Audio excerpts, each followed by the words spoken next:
నువ్వేమీ చెప్పక్కర్లేదు. నాకంతా తెలుసు. నువ్వెవరనేది కూడా నాకు తెలుసు.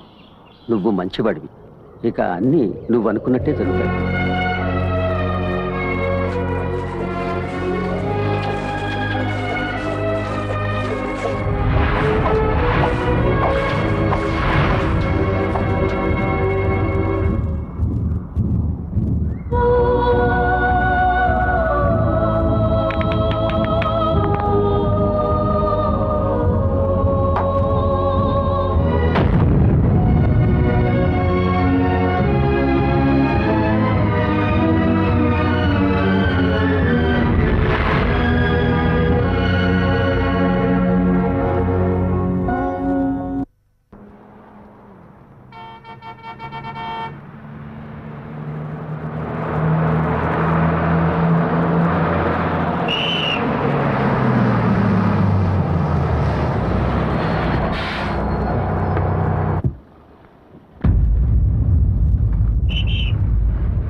మంచి నీళ్ళు కావాలా? ఉండు తెస్తాను. ఆకలి నడక ముందే అన్నం పెట్టేవాళ్ళు ఒకప్పుడు. ఇప్పుడు మంచి నీళ్ళు అడిగినా ఆలోచించాల్సి వస్తుంది.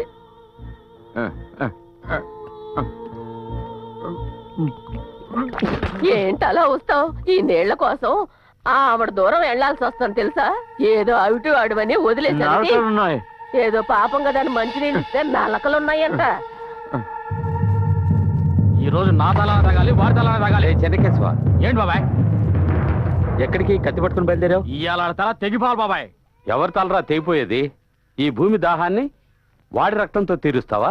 సరిగ్గా చెప్పావు బాబాయ్. ఆ నీళ్ల ఫ్యాక్టరీ వాడు తల నరికి ఆ రక్తాన్ని నా ముఖానికి పూసుకుంటే గానీ నా కోపం సల్లారదు. తిక్కలోడా, నోరు మీరా. ఆ రోజు వాడు డబ్బు చూపించే స్థలాలు అడిగినప్పుడు అందరూ ఇకిలించుకుంటూ సంతకాలు పెట్టారుగా. ఈ రోజు వీరావేశంతో కత్తి పట్టుకుని బయలుదేరావే. అదేమన్నా మీ అత్తారి పూరుగుడిసి అనుకున్నావా? తెల్లదొరల కంపెనీ, మంత్రి కూడా అందులో భాగం ఉంది. కాల్చి పారేస్తారు వాళ్ళు. నీలాగా ఎగిరిగిరి పడిన వాళ్ళంతా అడ్రస్ లేకుండా పోయారు. ఏంటి తల తీసి మొదలెత్తాడా? అట్లాంటి నేను భయపడినా. వదిలే మావా, వెళ్ళి నరకని వాడు నాపకం. అడ్డుకోకుండా మేళతాళాలతో సాగనంపమంటారా? మీ అందరికీ కలిపే చెప్తున్నాను. ఆ రోజు స్థలాల మధ్యని పత్రికా విలేకరి తిలక ఎంతగానో బతిమలాడితే వెళ్ళి మీ పని చూసుకోమన్నారు. ఇప్పుడేమైంది? వాడిచ్చిన డబ్బుతో టీవీ పెట్లు, ఫ్యాన్లు, బీరువాలు కొన్నారు. కరెంటు బిల్లు కట్టడానికి కూడా గతి లేదు ఇప్పుడు మీకు. అవి మీ జీవితాలాగే బూజు పట్టిపోయాయి.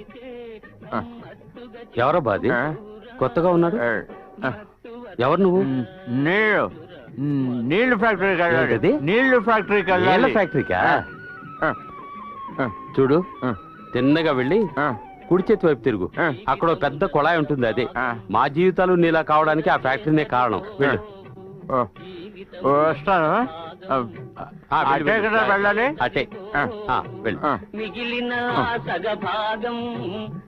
పాట విన్నావుగా, అది నీకే. వెళ్ళి బతికేదా చూడు.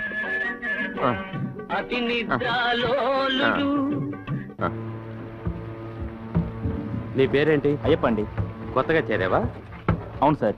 నీకు ఇక్కడ తెలిసిన వాళ్ళు ఎవరన్నా ఉన్నారా? ఉన్నారు సార్. సూపర్వైజర్ సీను మా బాబాయ్ సార్. ఇదిగో చూడు, నీకు రోజు 100 రూపాయలు కూలి, ఫ్యాక్టరీ డొనేషన్ 20 రూపాయలు పోను, 80 రూపాయలు నీ చేతికి వస్తుంది. సరే సార్. వేలుముద్రై. తర్వాత ఎవరు? ఏయ్, ఎవరు నువ్వు? ఇక్కడ నీకేం పని?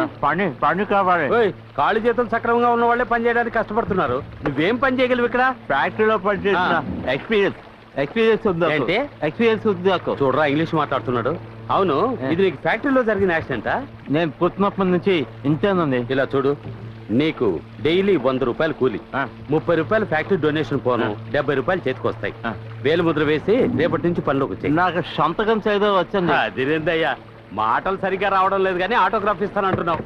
కానీ కానీ ఎటు వచ్చావు కనుక ఫ్యాక్టరీని ఒకసారి చూసెళ్ళు.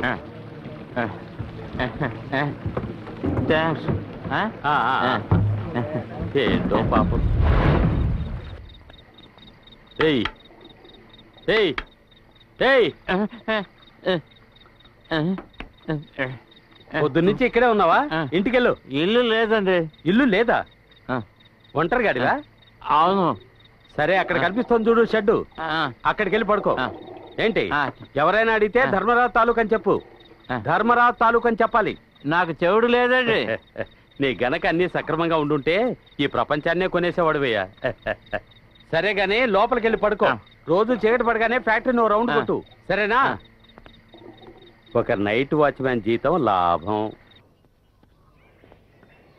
ఎందుకని పెద్ద ఆయన ఇక్కడికి రమ్మన్నాడు? పెద్ద ఆయనే రమ్మన్నాడా, లేకపోతే మనం అంటే గిట్టిన వాళ్ళు ఎవరైనా ఆయనలాగా మాట్లాడి రమ్మన్నారా? ఎవడైనా వెనక నుంచి దాడి చేసి కొడితే ఈ దిక్కుమాల అడవిలో కాపాడే నాథుడు కూడా ఉండడే. ఏంటి బాబాయ్, నరసంచారం లేని ఈ చోటికి మమ్మల్ని ఎందుకు రమ్మన్నారు?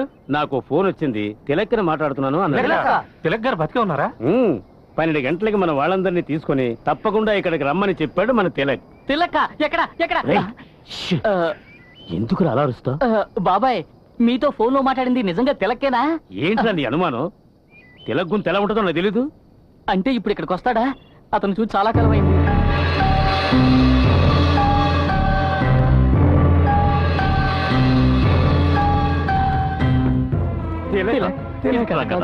బాగున్నారా? బాగున్నాను బాబు. అనకుండా ఎలా ఉన్నావు? బాగున్నాను.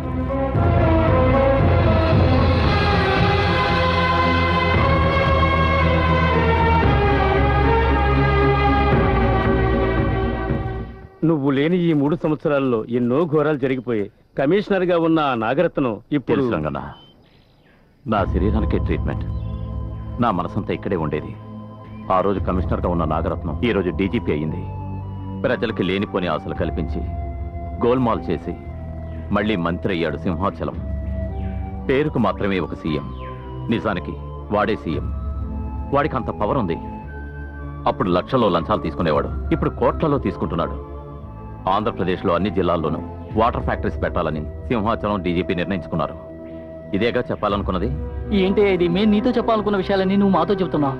తిలక్, నిన్ను పోలీసులు అరెస్ట్ చేసి తీసుకెళ్ళాక మన పత్రికా ఆఫీసు లాక్ చేసి సీలు వేశారు. ఆ తర్వాతే మేమంతా చెల్లా చెదరైపోయాం. చూడు బాబు, అప్పుడప్పుడు మేము ఫోన్లోనే మాట్లాడుకుంటున్నాం, కానీ పాపం మేఘన గురించేగా మీరు చెప్పేది.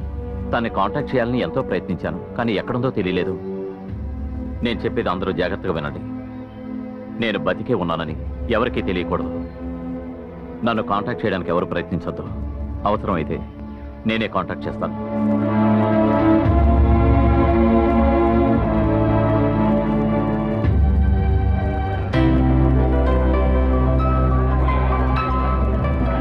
మేడం, ఒక లేడీ డీజీపీ కావడం మన స్టేట్ కి గౌరవం మేడం.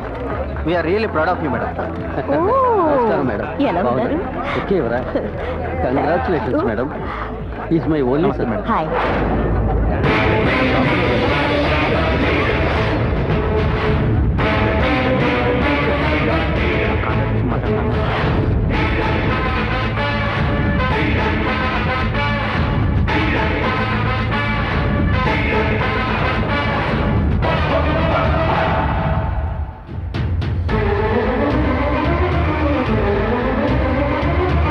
Madam, any problem? ఏం లేదు.